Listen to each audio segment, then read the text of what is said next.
Bismillahirrahmanirrahim. Assalamualaikum.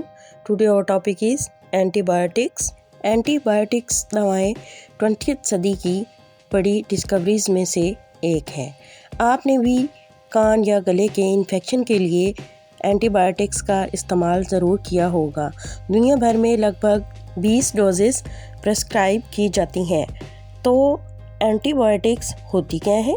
ये दवाओं का एक ग्रुप होता है जिनका इस्तेमाल बैक्टीरिया की वजह से होने वाले इन्फेक्शन के ट्रीटमेंट में किया जाता है। इसका इस्तेमाल किसी दूसरी बीमारी के इलाज के लिए नहीं किया जा सकता, यानी कोल्ड और फ्लू जैसे वायरस का ट्रीटमेंट एंटीबायोटिक्स से नहीं किया जा सकता। बैक्टीरिया सिंगल सेल वाले ऑर्गेनिजम्स होते हैं। बैक्टीरिया पैथोजेनिक हो सकते हैं। इनकी वजह से ह्यूमंस और एनिमल्स में कई बीमारियां हो सकती हैं। इनके ट्रीटमेंट के लिए एंटीबायोटिक्स का इस्तेमाल किया जाता है। अलेक्जेंडर फ्लेमिंग ने 1928 में पहली बार एंटीबायोटिक्स पेनिसिलिन को डिस्कवर किया। इन्फ्लुएंजा की स्टडी करते हुए एक दिन उन्होंने पाया कि पेट्रोडिस के सेल पर मोल्ड एक्सीडेंटली डेवलप हो रहा है। उसकी लगातार ग्रोथ की वजह से उन्होंने देखा कि मोल्ड अपने चारों तरफ सर्कल को बैक्टीरिया फिल कर रहा है। मोल्ड पेनिसिलियम मोनोटेटम में एक फंगस था। फ्लेमिंग ने कंक्लूड किया कि प्लान के ऊपर के सभी बैक्टीरिया मोल्ड के सब्सटेंस की वजह से मार दिए गए हैं। फ्लेमिंग ने बैक्टीरिया ख़त्म करने वाले सब्सटेंस को पेनिसिलिन कहा। दूसरे साइंटिस्ट ने पेनिसिलिन को ड्रग में बदलने के लिए इस पे आगे काम किया।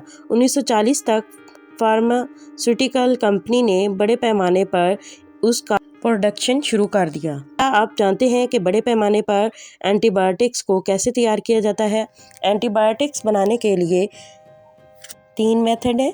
Number 1 naturally, number 2 synthetic, number 3 semi synthetic.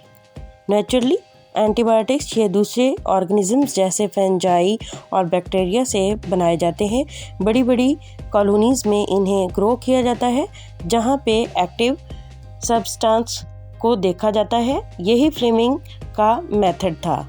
Synthetic कुछ एंटीबायोटिक्स पूरी तरह से लेबोरेटरी में तैयार किए जाते हैं। सेमी सिंथेटिक इस मेथड में नेचुरल एंटीबायोटिक्स को बनाने के लिए लेबोरेटरीज में इनमें एमिनो एसिड या ग्रुप्स ऐड किए जाते हैं।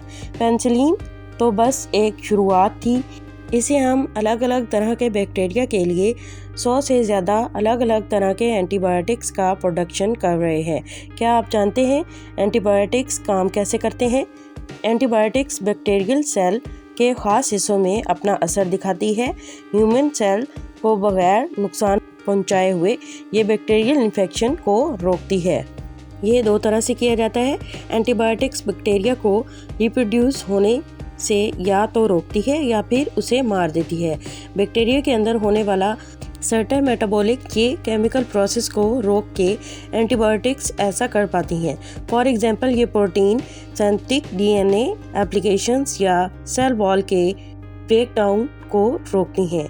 वायरस छोटे ऑर्गेनिजम्स नहीं होते हैं, इसलिए इनमें मेटाबॉलिक प्रोसेस नहीं होता। यही वजह है कि एंटीबायोटिक्स का इस्तेमाल वायरसेस के अगेंस्ट नहीं किया जा सकता। इसीलिए किसी इन्फेक्शन का एंटीबायोटिक ट्रीटमेंट करने से पहले ये पता करना ज़रूरी है कि ये इन्फेक्शन की वजह बैक्टीरिया है या वायरस। एंटीबायोटिक्स की डिस्कवरी 20th सदी के बड़े अचीवमेंट में से एक थी। लोगों को सेहतमंद रखने में एंटीबायोटिक्स का बहुत अहम रोल है। बैक्टीरिया के अगेंस्ट एंटीबायोटिक्स का इस्तेमाल करना लोगों को इन्फेक्शन से बचाने का एक स्मार्ट मेथड है। नेचुरल सिलेक्शन से एंटीबायोटिक्स रेजिस्टेंस होता है। जेनेटिक वेरिएशन की वजह से कुछ बैक्टीरिया एंटीबायोटिक्स की वजह से नेचुरली रेजिस्टिव होते हैं। ये बैक्टीरिया सर्विस करने के साथ साथ खुद को रिप्रोड्यूस करते हैं और रेजिस्टेंस को एक दूसरे को पास भी करते हैं। इस तरह बैक्टीरिया का पूरा ग्रुप एंटीबायोटिक्स की वजह से रेजिस्टेंस हो जाता है। साइंटिस्ट लगातार इन एंटीबायोटिक्स को डिस्कवर करने की कोशिश कर रहे हैं जो बैक्टीरिया के रेजिस्टेंस को डोमिनेट कर सकें। I hope you understood this concept. Take care of yourself. Thanks for watching. Allah Hafiz.